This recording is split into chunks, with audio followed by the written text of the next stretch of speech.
2050ನೇಯ ಬುದ್ಧ ಜಯಂತಿ ಹಾಗೂ ಕಾರ್ಮಿಕರ ದಿನಾಚರಣೆ ಭವ್ಯವಾಗಿ ಆಚರಣೆ. ನಮಸ್ಕಾರ, ನಾನು ಮಾಧವಿ ಲಾಖೆ. ಎಂಟಿವಿ ವೀಕ್ಷಕರಿಗೆ ಸ್ವಾಗತ.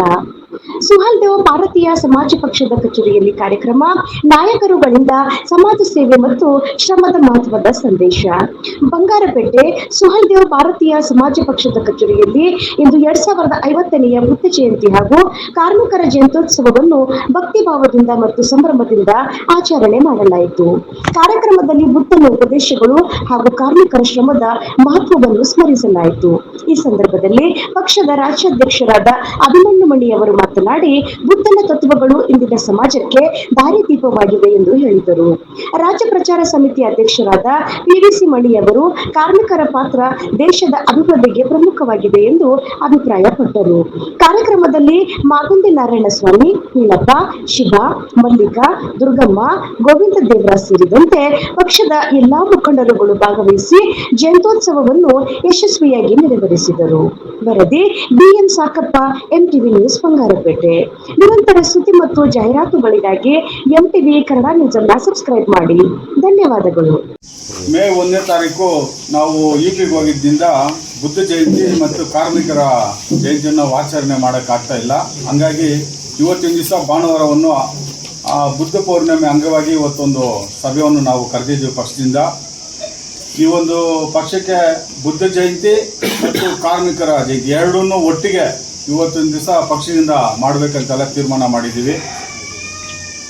2570ನೇ ಬುದ್ಧ ಪೌರ್ಣಿಮೆಯ ಶುಭಾಶಯವನ್ನು ಕೋರುತ್ತಾ ಕಾರ್ಮಿಕರ ಜಯಂತಿಯನ್ನು ಕಾರ್ಮಿಕರು ಉದ್ದೇಶಿಸಿ ನಾನು ಅವ್ರ ಬಗ್ಗೆ ಶುಭಾಶಯವನ್ನು ಕೋರುತ್ತಾ, ಏನಿವ ಬುದ್ಧ ಬೌದ್ಧಿಸಮ್, ಬುದ್ಧ ಅಂತ ಹೇಳಿದ್ರೆ ಇಡೀ ಜಗತ್ತಿಗೆ ಬೆಳಕನ್ನು ಕೊಟ್ಟಿರ್ತಕ್ಕಂಥ ಬುದ್ಧ, ಸಮಾನತೆ ಮತ್ತು ಶಾಂತಿ ಸಂಕೇತವಾಗಿ ಬೌದ್ಧ ಬೆಳಕನ್ನು ನೀಡಿ ಬೌದ್ಧ ದಾರಿಯನ್ನು ಹಿಡಿದು ಮಹಾನ್ ನಾಯಕರೆಲ್ಲನೂ ಬುದ್ಧರ ಬಗ್ಗೆ ಶಾಂತಿಯುತವಾಗಿ ಬದುಕಬೇಕಂತ ಹೇಳ್ಬಿಟ್ಟು ಸಂದೇಶವನ್ನು ಕೊಟ್ಟಿರ್ತಾರೆ. ಆ ಉದಾಹರಣೆಗೆ ಅಶೋಕ ಚಕ್ರ, ಸಾಮ್ರಾಟ ಅಶೋಕ ಚಕ್ರವನ್ನು ಏನು ಇವಾಗ ನಾವು ದಸರಾ ಮಾಡ್ತೀವಲ್ಲ, ವಿಜಯದಶಮಿ ಇವಾಗಿನವರಿಗೆಲ್ಲ ಏನೋ ವಿಜಯದಶಮಿ ಒಂದು ಗಾಡಿಗೆ ಪೂಜೆ ಮಾಡೋದು, ಇನ್ನೊಂದು ಪೂಜೆ ಮಾಡೋದು, ಈ ರೀತಿ ಮಾಡ್ತಾರೆ. ನಿಜವಾದ ದಸರಾ ಅಂತ ಹೇಳಿದ್ರೆ, ದಶಮಿ ಅಂದರೆ ನಾಗ್ಪುರಲ್ಲಿ ಬಾಬಾ ಸಾಹೇಬ್ ಅಂಬೇಡ್ಕರ್ ಅವರು ದೀಕ್ಷೆ ತಗೊಂಡಿದ್ದ ದಿವಸ. ಅವರು ಏನಕ್ಕಪ್ಪ ದೀಕ್ಷೆ ತಗೊಂತಾರೆ? ಅಶೋಕ ಚಕ್ರವರ್ತಿ ಅವರು ಬಂದು ಇಡೀ ರಾಜ್ಯವನ್ನೇ ಮೆಟ್ಟು ನಿಂತು ಯುದ್ಧ ಸಾರ್ತಾ ಇರ್ತಾರೆ, ಹೋರಾಟಗಳು ಮಾಡ್ಕೊಂಡು ಯುದ್ಧ ಮಾಡ್ತಾ ಇರ್ತಾರೆ. ಆವಾಗ ಬುದ್ಧರ ಒಂದು ಸಂದೇಶ ನೋಡಿ ಹೇಳ್ತಾರೆ, ನೀವು ಯುದ್ಧ ಮಾಡ್ಕೊಂಡು ಎಲ್ಲ ಹೆಂಡತಿ ಮಕ್ಕಳು ಇವರು ಸಾಯ್ತಾ ಇರ್ತಾರೆ.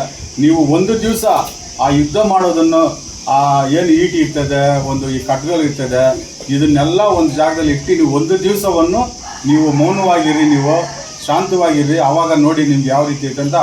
ಆವಾಗ ಅಶೋಕ ಚಕ್ರ ಬಂದು ಅವತ್ತೊಂದು ದಿವಸ ಆ ಯುದ್ಧ ಒಂದು ಬಿಟ್ಟು ಅವ್ರವ್ರ ಹೆಂಡತಿ ಮಕ್ಕಳ ಜೊತೆಲಿ ಸಿಪಾಯಿಗಳ ಸಂತೋಷ ಇರೋದನ್ನು ನೋಡಿ, ಇವತ್ತಿನ ದಿವಸ ನಾನು ಯುದ್ಧನೇ ಮಾಡಲ್ಲ ಇನ್ಮೇಲೆ ಅಂತ ಹೇಳ್ಬಿಟ್ಟು ಆವತ್ತಿಂದ ಅವರು ಬಂದು ಬೌದ್ಧಿಸಮ್ ಕನ್ವರ್ಟ್ ಆಗ್ತಾರೆ. ಸಾಮ್ರಾಟ್ ಅಶೋಕ್ ಅವರು ಬೌದ್ಧಿಸಮ್ ಕನ್ವರ್ಟ್ ಆಗ್ತಾರೆ.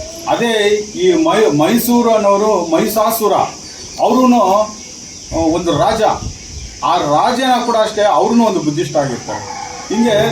ಹಂಗೆ ಅದೇ ರೀತಿಯಲ್ಲಿ ಬರಬೇಕಂದ್ರೆ ತಂದೆ ಪೆರಿಯಾರ್ ಅವರು ಬುದ್ಧಿಷ್ಟ, ಬೌದ್ಧರ ಬಗ್ಗೆ ತಿಳ್ಕೊಂಡು, ಗೌತಮ್ ಬುದ್ಧನ ಬಗ್ಗೆ ತಿಳ್ಕೊಂಡು ಅವ್ರೂ ಬುದ್ಧಿಷ್ಟ ಆಗ್ತಾರೆ. ಅದೇ ರೀತಿ ಬಾಬಾ ಸಾಹೇಬ್ ಅಂಬೇಡ್ಕರ್ ಅವರು ಹೇಳ್ತಾರೆ, ನಾನು ಹುಟ್ಟಿರುವಾಗ ಹಿಂದುವಾಗಿ ಹುಟ್ಟಿದ್ದೀನಿ, ನಾನು ಸಾಯುವಾಗ ನಾನು ಹಿಂದುವಾಗಿ ಸಾಯಿಲ್ಲ ಅಂತ ಹೇಳ್ಬಿಟ್ಟು ಬೌದ್ಧಿಸಮ್ಗೆ ಅವ್ರೂ ಇದಾಗ್ತಾರೆ. ಎಲ್ಲ ಎಷ್ಟು ಧರ್ಮಗಳಿದ್ರೂ ಜೈನರಿಂದ, ಸೇಠಿನಿಂದ, ಮುಸ್ಲಿಮಿಂದ ಎಲ್ಲರೂ ಕರೀತಾರೆ ಬಾಬಾ ಸಾಹೇಬ್ರನ್ನ. ಎಲ್ಲೂ ಕೀಳು ಮೇಲೆ ಅಂತ ಇರ್ತದೆ, ಸಮಾನತೆ ಒಂದು ಹಕ್ಕೊಂದು ಇರೋದಿಲ್ಲ. ಆವಾಗ ಗೌತಮ ಬುದ್ಧನ ಬಗ್ಗೆ ತಿಳ್ಕೊಂಡು ಡಾಕ್ಟರ್ ಬಾಬಾ ಸಾಹೇಬ್ ಅಂಬೇಡ್ಕರ್ ಅವರು ಕೂಡ 5 ಲಕ್ಷ ಜನರೊಂದಿಗೆ ಹೋಗಿ ಬೌದ್ಧಿಸಮ್ಗೆ ಕನ್ವರ್ಟ್ ಆಗ್ತಾರೆ. ಎಲ್ಲಿ ನಮ್ಮ ಹಿಂದೂ ಇದರಲ್ಲಿ ನಮಗೆ ಸಮಾನತೆ ಇಲ್ವೋ ಆ ಧರ್ಮನೇ ಬೇಡ ನಮಗೆ, ನಾವು ಬೌದ್ಧ ಧರ್ಮಕ್ಕೆ ಹೋಗೋಣ ಅಂತ ಹೇಳ್ಬಿಟ್ಟು ಬಾಬಾ ಸಾಹೇಬ್ ಅಂಬೇಡ್ಕರ್ ಅವರು ಕೂಡ ಬೌದ್ಧ ಧರ್ಮ ಮಾಡ್ತಾರೆ. ಆ ರೀತಿ ಈ ಜಗತ್ತಿಗೆ ಬೆಳಗನ್ನು ಕೊಟ್ಟಂಥ ಗೌತಮ ಬುದ್ಧ ಪೌರ್ಣಿಮೆಯ ಅಂಗವಾಗಿ ನಾನು ಇಲ್ಲಿಗೆ ಈ ಮಾತು ಮುಗಿಸ್ತೀನಿ.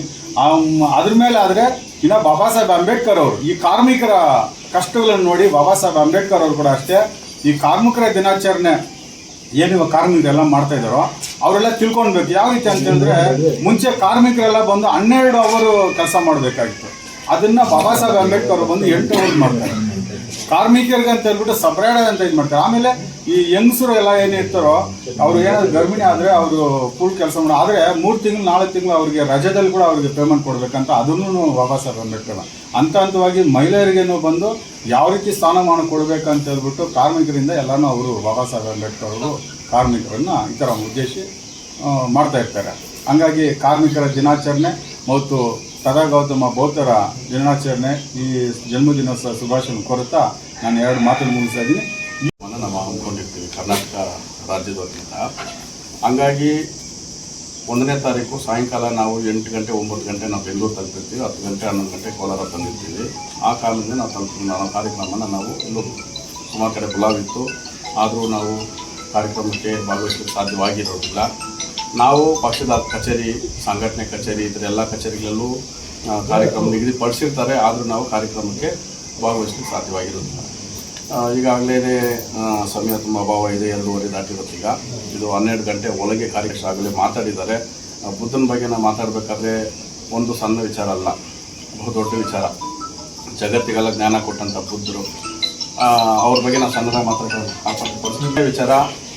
ಕಾರ್ಮಿಕರ ಬಗ್ಗೆ, ಕಾರ್ಮಿಕ ದಿನಾಚರಣೆ ಬಗ್ಗೆ ಮಾತಾಡಬೇಕಾದ್ರೂ ಅದು ಸಣ್ಣ ವಿಚಾರ ಅಲ್ಲ, ಅದು ಭಾರಿ ದೊಡ್ಡ ವಿಚಾರ ಆಗಿರುತ್ತೆ. ಈಗ ನಾನು ಒಬ್ಬ ಕಾರ್ಮಿಕನೇ, ನನ್ನ ವಂಶಸ್ಥರು ಕಾರ್ಮಿಕರೇ. ಬಾಬಾ ಸಾಹೇಬ್ ಅಂಬೇಡ್ಕರ್ ಕೊಡುಗೆಗಳು ಅದು ಅತಿ ದೊಡ್ಡದು. ನಾವು ಅದ್ರ ಬಗ್ಗೆ ನಾವು ಮಾತಾಡಬೇಕಾದ್ರೆ ಈಗ ಸಮಯ ತುಂಬ ಅಭಾವ ಇರೋದ್ರಿಂದ, ಈಗ ಪತ್ರಕರ್ತರು ನೀವು ನೆನ್ನೆ ಎಲ್ಲ ನನ್ನ ಕರೆ ಮಾಡಿರ್ತೀರಿ, ಕೇಳಿರ್ತೀರಿ, ಶುಭ ಕೋರಿರ್ತೀರಿ, ನೀವು ಹ್ಯಾಪಿ ಜರ್ನಿ ತಿಳಿಸಿರ್ತೀರಿ, ತುಂಬ ಸಂತೋಷ. ಈಗ ನೀವು ಹೆಂಗಾಯ್ತು ಕಾರ್ಯಕ್ರಮ, ಏನಾಯಿತು ಕಾರ್ಯಕ್ರಮ ಅಂತೇಳಿ ನೆನ್ನೆ ಎಲ್ಲ ನೀವು ಕಾದಿರೋದು ನನ್ನ ಗಮನಕ್ಕೆ ಬಂತು. ಹಾಗಾಗಿ ನಾನು ಒಂದು ಪ್ರೆಸ್ ಮೀಟ್ ಕರೀರಿ ಅಂತ, ನಾನು ಸುದ್ದಿಗೋಷ್ಠಿ ಕರೀರಿ ಅಂತ ನಾನು ನಮ್ಮ ಅಧ್ಯಕ್ಷರಿಗೆ ಹೇಳಿದ್ದೆ. ತಾವು ಬಂದಿದ್ದೀರಿ. ಈಗ ಇದೇ ಕಾರ್ಯಕ್ರಮ ಉದ್ದೇಶಿಸಿ ಬುದ್ಧರು, ಬಸವಣ್ಣ, ಅಂಬೇಡ್ಕರ್, ಪೆರಿಯಾರ್, ನಾರಾಯಣ ಗುರು ಈ ಥರ ಯಾರೇ ಒಬ್ಬ ನಾಯಕರ ಬಗ್ಗೆ ಯಾವುದೇ ಜಯಂತಿ ನಾವು ಆಚರಣೆ ಮಾಡಬೇಕಾದ್ರೆ ಎಲ್ಲರದ್ದು ಒಂದೇ ಧ್ಯೇಯ ಇತ್ತು. ಏನಪ್ಪ ಧ್ಯೇಯ ಅಂತಂದರೆ, ಈ ಕಾರ್ಮಿಕ ವರ್ಗ, ಕೂಲಿ ಮಾಡೋ ವರ್ಗ ಇವತ್ತೇನಿದೆಯಲ್ಲ, ಅವರು ಕೂಲಿನೇ ಮಾಡಬೇಕು ಅಂತೇಳಿ ಕೆಲವರು ಭಾವನೆಗಳು, ಯಾರು ಬಂಡವಾಳಶಾಹಿಗಳು ಭಾವನೆಗಳಿತ್ತು. ಅದನ್ನು ತಲೆ ಕೆಳಗೆ ಮಾಡಬೇಕು ಅಂತ ನೋಡಿ ಕಾಂತಿರಾಮ್ ಸಾಹೇಬರು